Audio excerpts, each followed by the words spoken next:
Más que vamos a hablar el día de hoy con el comandante general de la Fuerza Aérea, precisamente. Estamos con el señor Cateriano, Carlos Chávez Cateriano. ¿Qué tal? ¿Cómo está? Bienvenido a Candelaria. Buenas tardes, muchísimas gracias por la entrevista. Gracias a usted. Bueno, empecemos con lo que usted anunció y llamó muchísimo la atención en esta inicio de repotenciar la Fuerza Aérea del Perú y anunció además la compra de nuevos aviones. ¿De cuáles estamos hablando en particular? Porque recordemos que hace casi ya un año la Presidenta de la República anunciaba además la compra de 2 Boeing. Sí, es correcto. Buenas tardes. Bueno, en primer lugar, yo quiero precisar de que comprar aeronaves no es tan fácil como comprar, por ejemplo, un automóvil. Comprar aeronaves requiere de un estudio técnico porque hay muchos ofertantes en el mercado, pero no todos pueden cumplir con las características de nuestro territorio. Nosotros tenemos costa, montaña y selva. Entonces tenemos que buscar entre los ofertantes del mercado una aeronave que tenga las capacidades de cruzar la cordillera tanto de día como de noche con una falla de un motor, por ejemplo. La mayoría de los aviones ahora usan 2 motores. Tal es el caso del avión Spartan, un avión italiano que compramos hace algunos años, que tiene esta característica muy particular de motores muy potentes y cabina presurizada. Con un motor él puede cruzar la cordillera. Otros modelos de aeronaves no pueden. Entonces, en ese sentido, nosotros evaluamos el mercado para ver cuál es la necesidad del país. En este momento, acabamos de comprar 2 aviones Beechcraft 360C, nuevos de fábrica, directamente a la compañía Textron, sin ningún intermediario que haya participado en la operación. Estos aviones van a tener varias configuraciones, pero la configuración más importante y que no tenemos en la Fuerza Aérea es la configuración de un avión ambulancia certificado en fábrica. El primero de estos aviones fue adquirido en el año 2022 y se va a entregar en el mes de octubre de este año. Como usted puede apreciar, han tomado 2 años la fábrica en construir el avión a pedido por la Fuerza Aérea y entregarnos el primero en octubre de este año, y el siguiente avión, que ya está pagado también, está prometido para el Día de la Fuerza Aérea el próximo año. Es decir, ¿hablamos solo de 2 aviones que se han adquirido recientemente o se tienen en miras otros más? Esos ya están comprados y están pagados. En cartera nosotros tenemos ahora, justamente lo que anunció la señora Presidenta, 2 aviones Boeing 737-700-800, para reemplazar otros 2 aviones de la misma denominación, pero mucho más antiguos. Un 737-200, que nosotros mismos hemos retirado del servicio con 45 años. ¡Wow! Sí. Hace 45 años no se renovaba esta... Ese avión tiene 45 años en nuestro inventario y murió de pie, como los valientes, pero por cuestiones de seguridad operacional y cuestiones logísticas de repuestos, porque es un modelo que ya no se fabrica, tomamos la decisión de retirarlo del servicio. El otro avión Boeing que está en servicio es del año 1991. Fue comprado por el entonces presidente Fujimori y ya tiene prácticamente 30 años de servicio. Y es el Boeing de uso presidencial y se utiliza también para múltiples otras misiones. Pero es un avión antiguo. Entonces nosotros estamos ahora persiguiendo el reemplazo de estos 2 aviones Boeing con otros 2 de mejores características. ¿Y cuánto o cómo va este proceso? Porque se tenía entendido de que se iba a hacer con una alianza con Canadá. Exactamente, tiene usted toda la razón. Nosotros recurrimos a la Corporación Comercial Canadiense, que es una empresa muy seria del gobierno que representa a las empresas canadienses. Pero finalmente, cuando la negociación estaba llegando a su fin, surgieron temas contractuales de garantías, plazos de entrega, hubo variaciones en el mercado, se desató la continuación de la guerra Rusia-Ucrania, la economía dio muchos vuelcos y finalmente no se pudo concretar la operación. Lo bueno es que los fondos estaban depositados en el banco, de manera que se recuperaron y no se perdió nada. Bueno, perdimos tiempo, pero no perdimos los fondos. Entonces ahora estamos reiniciando la operación utilizando otro medio muy seguro, que es la Oficina de Cooperación Internacional de la OASI. La OASI es la Organización de Aviación Civil Internacional que tiene su sede en Canadá, pero depende de Naciones Unidas. Más serio que eso no puede haber. De tal manera de que nosotros estamos ahora solicitando la asignación presupuestal para poder concretar finalmente la compra de estos 2 aviones, tal como lo anunció la propia mandataria. Y en ese proyecto ¿cuánto podría demorar en tiempo esta adquisición? Como le expliqué al inicio de la entrevista, esto toma tiempo porque estamos hablando de dos aeronaves modernas, Claro. de largo alcance. Una de ellas pretendemos que venga con tanques de combustible adicionales para que pueda desplazarse a lugares más lejanos y poder cumplir misiones como, por ejemplo, usted recordará cuando había que traer las vacunas desde China. Ningún avión de la Fuerza Aérea del Perú tenía la capacidad de ir hasta China y regresar en corto tiempo. Sí pueden ir, pero tardarían muchas escalas en ir y volver. Por lo tanto, esta negociación creo yo que debe estarse concretando a fin de año y los aviones deben estar llegando dentro del primer semestre del próximo año. Es lo que hemos previsto. Ahora, aviones nuevos, es decir, vamos a compararlos con los vehículos, 0 kilómetros, o son aviones que finalmente están en este proceso de donación o una adquisición distinta. Los aviones Beechcraft que le mencioné son nuevos de fábrica, 0 kilómetros como usted dice, pero en el caso de los aviones Boeing son aviones de segundo uso que no van a tener más que 10 o 15 años de operación y van a estar certificados por el fabricante que es Boeing y van a estar garantizados por la Oficina de Cooperación Técnica de la OASI, que es un organismo internacional muy serio. Le comento también que el avión presidencial que usa Argentina se compró bajo esta misma modalidad, con lo cual ellos han tenido buen resultado y nosotros esperamos tener buenos resultados también. Para poder entenderlo, ¿por qué se dan estas compras de segundo uso? ¿Por el tema presupuestal o por que es más fácil a esperar que se arme un avión nuevo? Para poder entenderlo. Ambas cosas. Cuando usted compra un avión nuevo, usted entra a la cola de una línea de producción. Entonces usted podría esperar hasta 5 años para que le entreguen su avión que está en cola detrás de otros clientes. Claro. Y asimismo es importante también el tema presupuestal. Un avión nuevo de esta categoría cuesta más de 150 millones de dólares.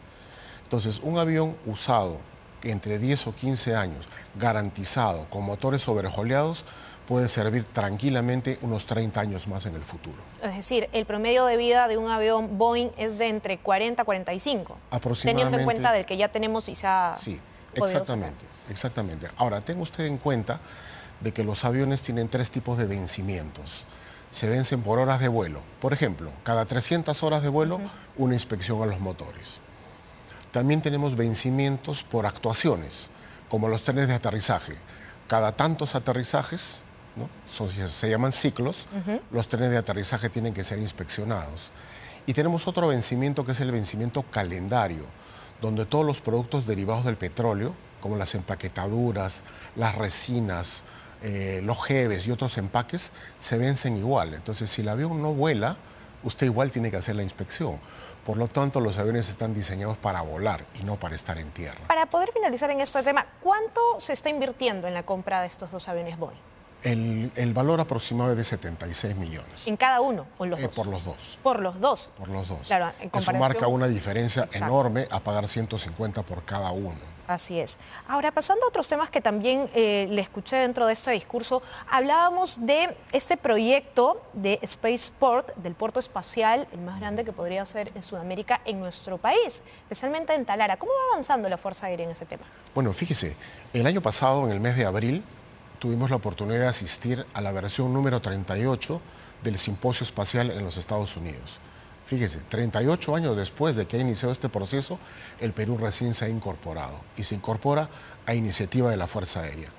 Entonces nosotros firmamos una alianza con el Space Force. Es una nueva fuerza creada en los Estados Unidos para la administración del espacio, el control de los satélites GPS y otros elementos que pueden ponerse en el espacio. Es del proyecto Artemis, ¿cierto? No, ¿No? No exactamente. El proyecto Artemis está más dedicado a llevar nuevamente el hombre a la Luna. Ah, ok.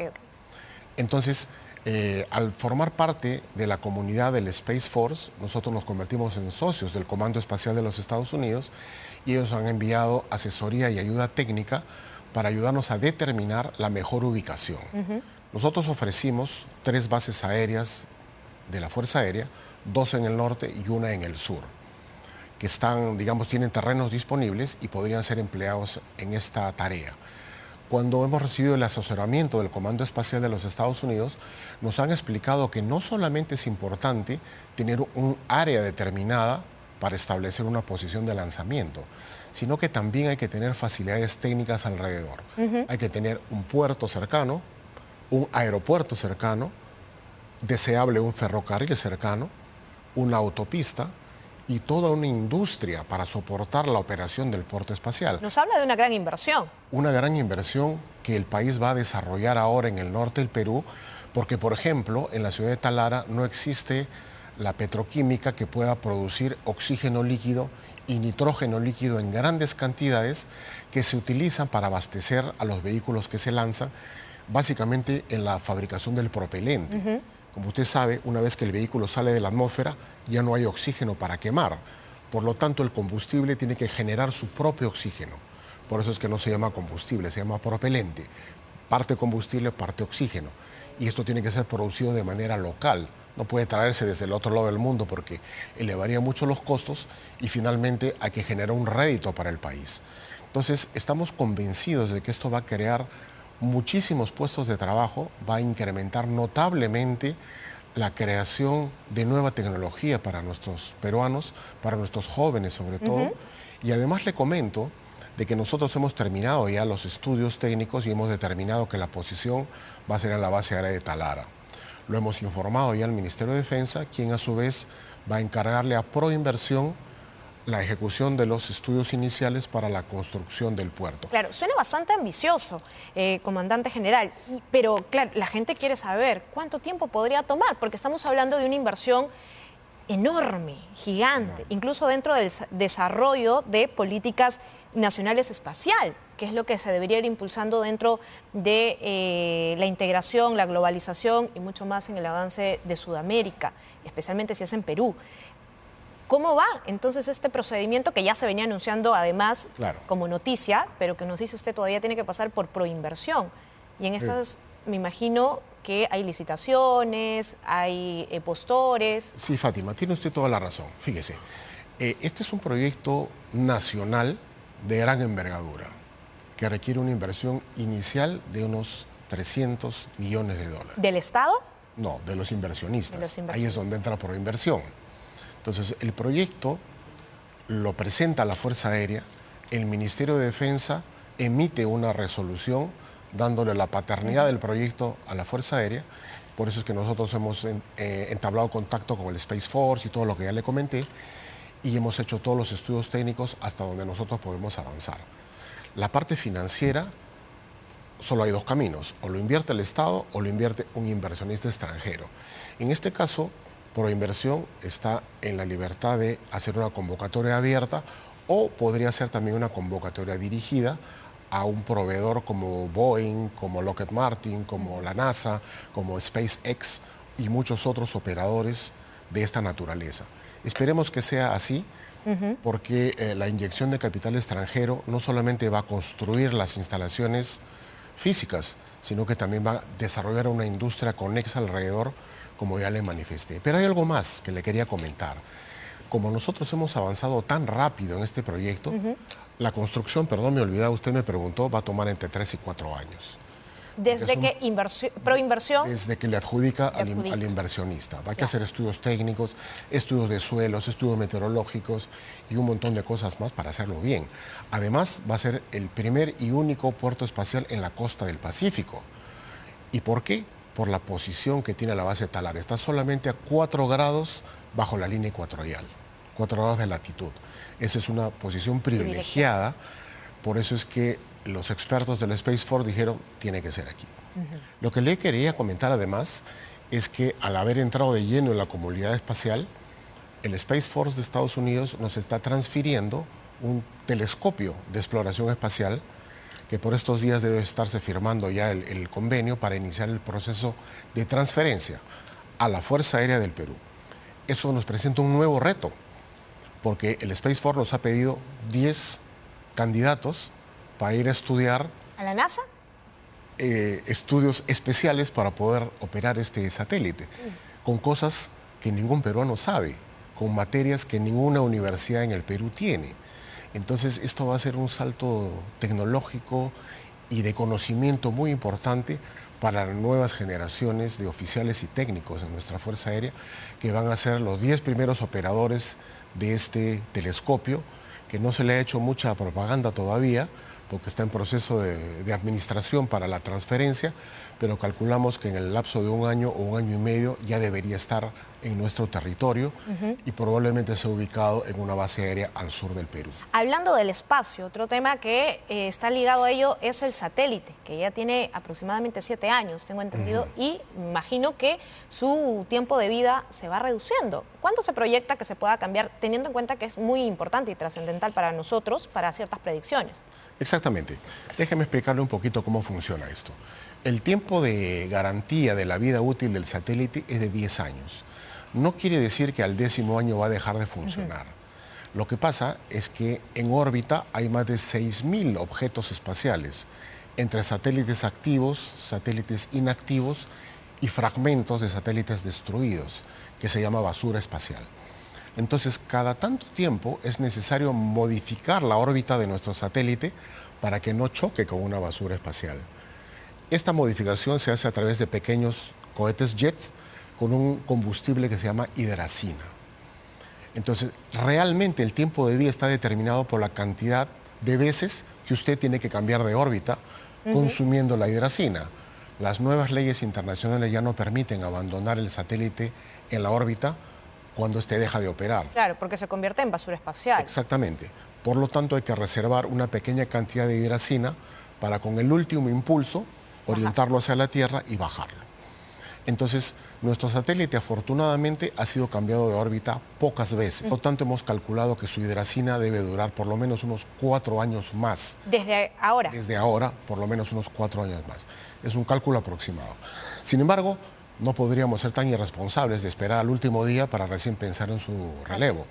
Por lo tanto, los estudios técnicos para su reemplazo ya se han iniciado a través de la Agencia Espacial del Perú, que está administrada también por un general de la Fuerza Aérea en servicio activo.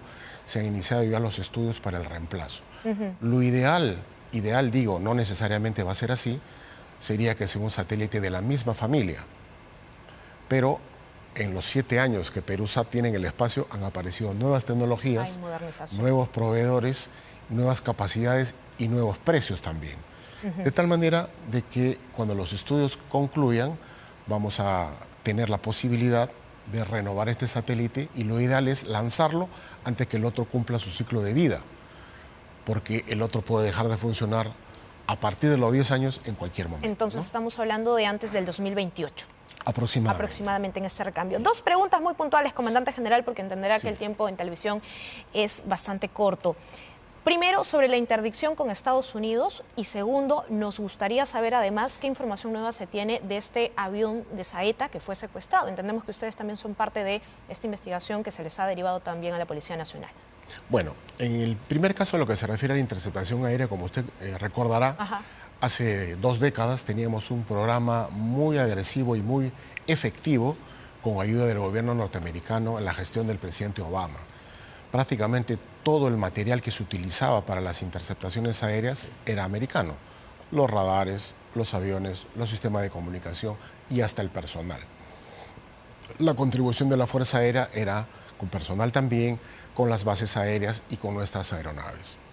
Finalmente, el piloto peruano lo que hacía era simplemente cumplir la orden de todo el sistema de la cadena de mando que le decía intercepte usted a tal avión o derribe usted a tal avión, porque estaba permitido en aquella época con la legislación vigente de aquellos años. Lamentablemente un día hubo un error en la cadena de mando y el piloto derribó una aeronave civil con personal norteamericano a bordo. Esto desató un escándalo diplomático de proporciones que terminó en el fin del programa de la ayuda financiera y militar. Los Estados Unidos recogieron su material y se fueron de vuelta a casa, y nuestro piloto pues enfrentó un proceso judicial, ¿no? Esto ha durado 20 años. Entonces, el año pasado nos dieron la oportunidad de ir personalmente al Pentágono a explicar la posición de la Fuerza Aérea con un fantasma de hace 20 años. Felizmente nos escucharon, nos apoyaron, se generaron nuevas reuniones y finalmente nuestra Cancillería, de una manera muy eficiente, terminó de redondear el caso y se firmó un nuevo acuerdo de interceptación aérea que ha sido ratificado por nuestro Congreso hace 2 o 3 meses, Sí. con lo cual las restricciones finalmente han terminado. Pero durante el proceso de las restricciones, que dura 2 décadas, hemos lamentablemente perdido muchas de estas capacidades. Entonces, ahora que somos nuevamente socios comerciales y socios militares, hemos requerido al gobierno de los Estados Unidos la restitución de todos los elementos que fueron perdidos durante estas 2 décadas para reiniciar los procesos y los protocolos de interceptación aérea nuevamente tal como se hacía. Y eso tomará, me imagino, también un tiempo prudente, mientras llegan, regresan, Claro, se cuestionan. porque usted se imaginará que así como nosotros Claro. tomamos tiempo para hacer los estudios, ellos también se lo toman. Y mientras tanto, todavía ustedes no pueden hacer efectivo esta lo ley. hacemos, pero de una manera limitada, porque como le comenté hace unos minutos, muchos de estos Claro. elementos fueron perdidos o se hicieron obsoletos en el tiempo. Nosotros seguimos cumpliendo nuestra misión constitucional con los elementos que el Estado nos pone a disposición. Muy bien. Finalmente, comandante general, lo de Saeta, que ha sido preocupante, ver este secuestro y que finalmente se haya perdido esta nave aérea y que no se sepa hasta el momento dónde está. Lo último que he podido leer es que se encontró la puerta. ¿Esto es cierto? Bueno, lo que pasa es que este es un acto delincuencial, como cualquier otro, como robar un carro, pues se robaron una avioneta. Uno de los ladrones era piloto porque se llevó él mismo volando la nave. Pero acá hay un detalle bien interesante que es bueno que los televidentes conozcan. Para el control del espacio aéreo se utilizan 2 tipos de radares. Ajá. El radar primario y el radar secundario. Un radar primario, imagínese usted un murciélago que emite una señal y rebota un eco. Eso hace un radar primario. Emite una señal electromagnética, un pulso electromagnético, y cualquier cosa que esté volando en el espacio lo refleja en la pantalla de radar. Si tiene plan de vuelo y si tiene sus datos conocidos, va a ser identificado como amigo inmediatamente. Si no tiene plan de vuelo, va a ser identificado como enemigo, o como sospechoso, o como aeronave en peligro, cual sea. Pero estamos hablando de un radar primario. Los radares secundarios que opera la Corporación Peruana de Aviación Comercial, secundarios, no son realmente radares, son interrogadores. Le preguntan electrónicamente al avión, ¿quién es usted? Y el avión le contesta, soy el Saeta 324. Pero en el caso del robo, este equipo fue apagado en el avión. Es decir, ¿este fue apagado antes de emprender el vuelo? Seguro que sí. Es decir, por el piloto que estaba antes en... No, debe ¿en haber marcha? sido apagado por el piloto que se robó el avión. Mientras estaban en Claro, este proceso. lo que sucede es que si usted apaga el respondedor del avión, el interrogador de tierra Ya no lo no tiene puede. a quién preguntarle. Claro. Esa es la desventaja de un radar secundario. El radar secundario sirve solamente para controlar el tráfico aéreo formal, regular, debidamente registrado y con plan de vuelo matriculado en Corpac. Es por eso es que es tan difícil controlar el tráfico aéreo informal de las avionetas que transportan, por ejemplo, dinero sucio de narcotráfico. O sea, para poder drogas, entenderlo, ¿no? comandante general, este avión de Saeta no se puede entonces rastrear mientras hayan apagado este radar. Es decir, no es obligatorio o ¿cómo explicarlo? Obligatorio es. ¿No es obligatorio que se tengan los 2? Es decir, tanto el primario como el secundario. ¿Es opcional entonces que cada avioneta pueda tener el que desee? Es que ese equipo no está en el avión, ese equipo está en tierra. El radar primario está en tierra, emite una señal Claro. y recibe una señal de cualquier eco que esté volando. El radar secundario emite una interrogación. Claro, la pregunta. Y el avión le contesta. Ajá.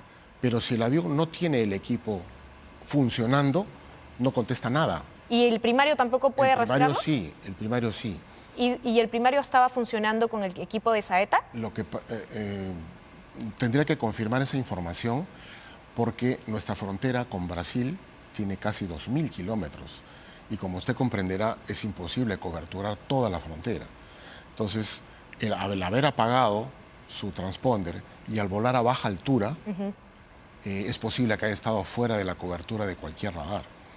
Una vez que ha cruzado la frontera con Brasil, suponemos que Brasil lo ha debido captar con sus radares primarios, pero eso es parte de la investigación. ¿Y que no está se en les curso emitió en un este informe momento. todavía a ustedes? No. No, lamentablemente.